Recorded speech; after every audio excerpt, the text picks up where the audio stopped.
Yo hoy voy a hablar de dos proyectos en concreto, el programa de educación científica, el proyecto GoLab, que en concreto este es un poco el índice de la sesión que os había preparado. El Departamento de Educación del Gobierno vasco hace tiempo que tiene en mente el problema que has mencionado, ¿no? La falta de vocaciones científicas, la falta de interés por las cuestiones científicas, la desmotivación del alumnado a medida que avanza la escolarización hacia las materias de ciencias. El informe Rocard nos pone un poco el punto de la llaga de dónde está quizá uno de los mayores problemas, la falta de motivación y quizá las metodologías que se utilizan en las aulas a la hora de enfrentarse a la educación científica en las etapas de educación secundaria y primaria, en las etapas obligatorias. Entonces, en ese sentido, el Departamento ha preparado algunas iniciativas y dentro de ellas este año ha lanzado una convocatoria, este año y otros años, de proyectos de innovación y emprendimiento que tiene diferentes partes y dos de ellos son de los que yo os voy a hablar. Uno de ellos es el programa de educación científica que llevamos a cabo desde la Elberretxegun en Nagusi y que está dirigido a centros públicos, y el otro son proyectos que tienen que ver con diferentes y que se hacen en colaboración con diferentes entidades, y entre ellos está pues el proyecto GoLab con el cual participamos y del que vamos a hablar. Entonces, en ese sentido empezamos por el proyecto de educación científica. Este es un proyecto que se lleva desarrollando desde hace 8 años, desde hace 8 cursos, y en el que han tomado parte hasta la fecha. Tenemos ahora los de este año, pues ya veis que en etapas infantil y primaria 140 centros, en secundaria 60, estamos hablando de un total de 200 centros y de un total de cerca de 400 profesores a los que ya hemos formado en esto. Los objetivos de este programa es promover la utilización de métodos y propuestas innovadoras para trabajar la competencia científica en el aula, en la enseñanza de las ciencias, capacitar al profesorado de todas las etapas, infantil, primaria, secundaria, en estrategias metodológicas activas, estrategias que tienen que ver con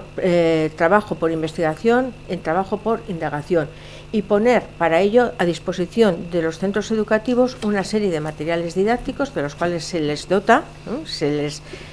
da, y se forma al profesorado la utilización de esos materiales didácticos.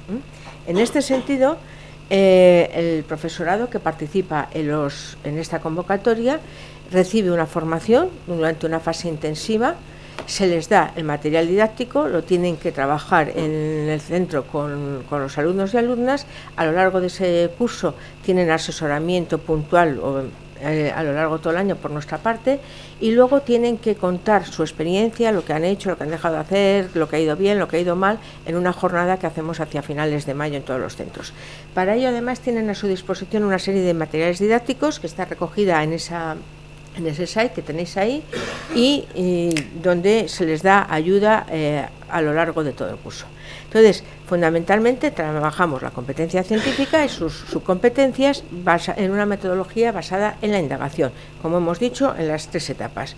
y con recursos muy comunes y muy fáciles de utilizar. Evidentemente, en educación infantil estamos hablando de globos, de pajitas, de pelotitas de tenis, etcétera, porque en recursos de educación primaria estamos hablando ya de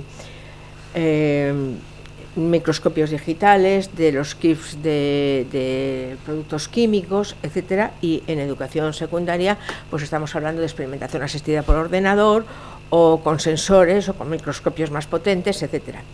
Y todo ello, como digo, acompañado de materiales didácticos que ayudan al profesorado, materiales didácticos ligados a esos kits de materiales que se les ha suministrado. Entonces, por ejemplo, en educación infantil tenemos 4 unidades didácticas, con ellos se trabaja cuestiones, estamos hablando de niños de educación infantil, cuestiones como el aire, el sonido, el agua, la luz,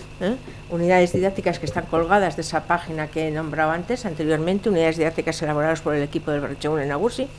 En educación primaria hay también secuencias que acompañan a la utilización de los materiales didácticos, y lo mismo pues en educación secundaria. Siempre secuencias didácticas ligadas a los materiales y a la formación que se da al profesorado. Formación al profesorado, que son, como hemos dicho, una fase intensiva entre septiembre y octubre, y después continuada a lo largo de todo el año, para trabajarlo con el alumno y para que luego lo pongan en práctica y poco a poco ir trabajando una metodología que no sea de expositiva en clase y se trabaje por una metodología de indagación y de exploración. El segundo proyecto es el proyecto GoLab, que se lleva a cabo en esta Universidad de Deusto y que es un proyecto de colaboración europea financiado por la Comisión Europea dentro del séptimo programa marco.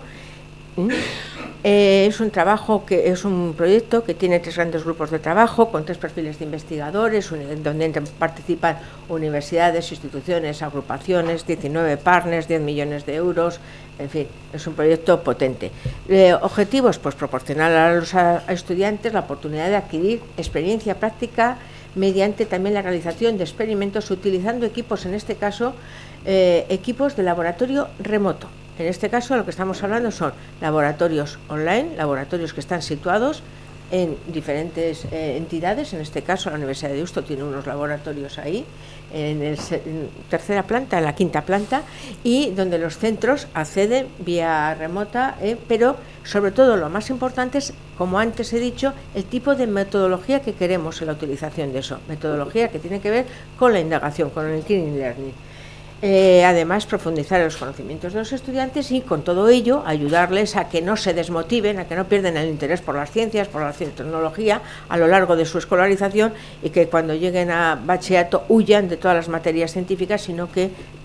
sigan trabajando y afianzando las carreras científicas. ¿Qué aporta el proyecto GoLab? Pues muchas cosas, ¿no? Una de ellas es un repositorio de laboratorios que hemos dicho, laboratorios remotos, también laboratorios online, laboratorios y sobre todo para mí, como he dicho, una cosa muy importante que aporta es ese espacio de aprendizaje donde poder elaborar espacios de aprendizaje por una metodología indagativa. Son los ILS, de los que vamos a hablar ahora, y aporta una plataforma que lo sustenta, que es el GRADS. Y bueno, y por supuesto una cosa que tú has mencionado muy importante, una comunidad donde intercambiar cuestiones y donde trabajar en conjunto, ¿no? Entonces, el repositorio de laboratorios, hemos dicho que son laboratorios remotos y virtuales, bases científicas, accesibles desde Internet. Esos laboratorios pueden ser laboratorios reales, como los que tenemos aquí, el acuario, que está ahí en la quinta planta, aquí en Deusto, o los telescopios Folkes, ahí están diferentes, o pueden ser laboratorios virtuales, donde se simulan experiencias, pero se toman una serie de datos que son con las que pueden trabajar los alumnos, que son, por ejemplo, ahí tenéis el que simula un choque de galaxias o el que simula los datos del colisionador de hadrones del CERN, etcétera. Además de ellos, están las apps que aportan a los estudiantes una gran ayuda para la realización de experimentos. Y las apps son apps que ayudan a los estudiantes a cuestiones tan variopintas como crear hipótesis, recoger información, hacer predicciones, cómo sacar las conclusiones, pero hay otras apps mucho más también de otra índole. Por ejemplo, les ayudan a hacer mapas conceptuales, o hay un editor de ecuaciones, o cómo escribir textos, etcétera. Todo eso está también dentro del proyecto GoLab.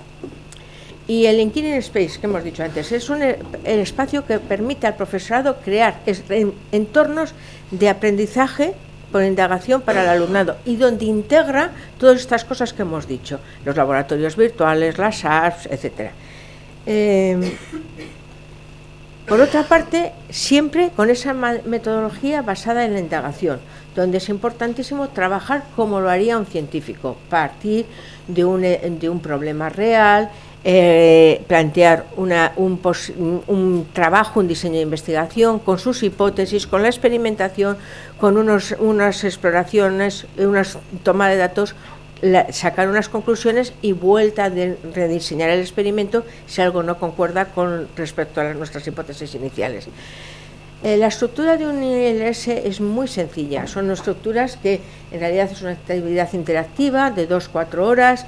donde lo más fuerte de un ILS es el experimento, ¿no? Ese experimento que se hace en el laboratorio remoto o en el laboratorio virtual, pero que lleva además aparejada todas esas cuestiones que hemos dicho, donde el alumno tiene que diseñar la hipótesis, tiene que buscar la información, etcétera, y donde las apps que hemos nombrado le ayudan a todo ello. Pero además, como existe esa gran comunidad que hemos dicho antes, un profesor o profesora que participe en un proyecto GoLab puede crear su ILS, es muy fácil, es muy fácil de hacer, de verdad, para quien se anime, pero además de ello puede coger cualquiera de las ILS que están en la red, tal cual, y utilizarla. Ah, mira esta qué bonita que ha hecho mi compañero de Donosti, me viene bien para mí, la puedo utilizar, o puede, me gusta, pero yo le cambiaría esto, la puede cambiar, ¿eh? Entonces, son muy fáciles y la comunidad funciona así, ¿eh? Entonces, esa estructura de ILS tiene todos los pasos que hemos visto antes en la base del proceso de indagación: orientación, investigación, conclusión, discusión. La plataforma que soporta todo ello es el GRASS, que hemos dicho antes, y ahí ya tenéis algunos ejemplos de ILS elaborados por compañeros de aquí, de la comunidad, durante el curso pasado. La comunidad de GoLab, cómo está constituida, y deciros que en total pues hay más de 1000 centros trabajando con el proyecto GoLab en toda Europa. En concreto en España hay 113 centros educativos que están trabajando, veis cuáles tenemos aquí, y deciros que la experiencia de la comunidad autónoma, y con esto termino, pues fue cómo empezamos a colaborar con la Universidad de Deusto en el curso 12-13, empezamos a organizar algunas sesiones de formación al profesorado respecto a este proyecto conjuntamente, y en esa línea estamos. Este año el proyecto ha terminado como tal, pero estamos en esa fase de extensión, de que la gente todavía se puede apuntar, etcétera, y para lo que si queréis saber más o alguien se anima a unirse al proyecto GoLab, pues ahí tenéis las direcciones, y sin más, muchísimas gracias.